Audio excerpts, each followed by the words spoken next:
Има збор госпоѓа Ласовска Благица. Повелете. Благодарам, почитуван председателе, почитувани колеги, почитуван министер. Пред нас повторно се наоѓа еден позитивен закон кој што владата на Република Македонија го доставува до нас, пратениците на разгледување. Имено предлог законот за изменување на законот за социјална заштита содржи неколку измени, и тоа до прецизирање на потребните квалификации на работни места за вработените во установите за социјална заштита од категорија Б, помошно стручни даватели на услуги од ниво Б1, усогласување на терминот сторител на семејно насилство согласно Законот за превенција, спречување и заштита од семејно насилство, и зголемување на висината на социјалната парична помош и постојаната парична помош од 5 на 10%, што е најважната и најпозитивната измена во овој предлог закон. Веднаш ќе кажам дека го поздравувам овој потек и ќе ги поддржам овие измени, а ќе образложам и зошто. Неодамна ние како пратеници изгласавме зголемување на социјалната парична помош и постојаната парична помош за 5%, но од нашите средби на терен, од средбите со граѓаните што ги имаме и од средбите што и владата ги има со граѓаните, се констатира дека тие 5% не се доволни и се одлучи со овој предлог за закон да се зголеми постојаната и социјалната парична помош на 10%. А реализацијата согласно овој предлог закон се предвидува ова покачување да се планира од месец јули 2015 година.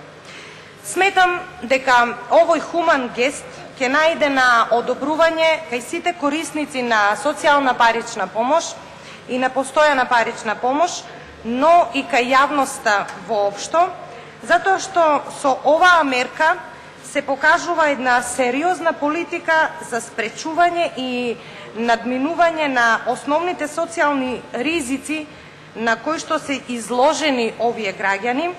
Ова е мерка за надминување на сиромаштијата, социјалната исклученост. Ова е мерка која секоја одговорна влада треба да ја реализира. Свесни сме дека и овие парични средства се недоволни, но затоа пак ова и не е единствена мерка. Имено, покачувањето на постојаната парична помош и социјалната парична помош е само еден сегмент од низата на мерки кои што оваа влада континуирано ги превзема од 2006 година па наваму. Граѓаните кои немаат редовни финансиски приходи, имаат храна во народните кујни, во низа градови на државата, се делат социјални пакети, бесплатните учебници и за основно и за средно образование, им ги намалија грижите на сите родители, а особено на оваа категорија на граѓани и низа на други мерки кои што спаѓаат во тој социјален пакет за борба против сиромаштијата.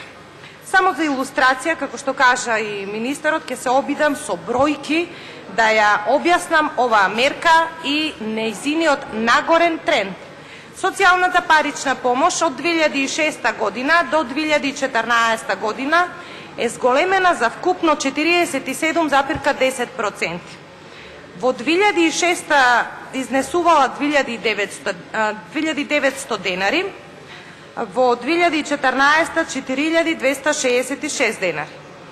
Постојаната парична помош од 2006 до 2014 е зголемена за вкупно 45,93%, односно во 2006 година изнесувала 3695 денари, а во 2014 5392 денари. Значи и во двата случаи имаме скоро двојно зголемување.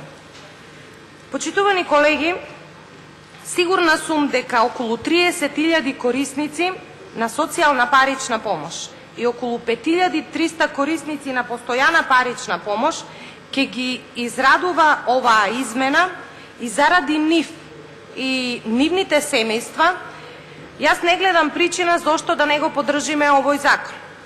Вакви и слични закони ќе ќе мора да ги поддржуваме, затоа што штетата од владењето на СДСМ и практицирањето на само еден закон од тоа време, а тоа е законот за приватизација, кој остави над 200.000 луѓе без работа и ги затвори сите фабрики, практично ги продаде без пари. Огромна е таа штета од нивното владење. Таа штета, почитувани колеги, се уште се чувствува. За огромен број на семејства во државата таа штета е, за жал, ненадоместлива. Нивното владење покажа како не треба. Нивното владење остави пустош во сите области, но најмногу кај животниот стандард на граѓаните.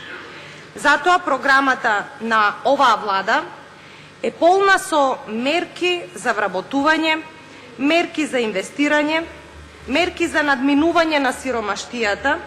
Корените на сите социјални ранливи категории се од тогаш, од тој период, и треба време да се згрижат огромен број на наши сограѓани. Вакви и слични закони се нужност на Република Македонија и ние како одговорни пратеници, но пред се како луѓе, треба да ги поддржуваме. Ви благодарам.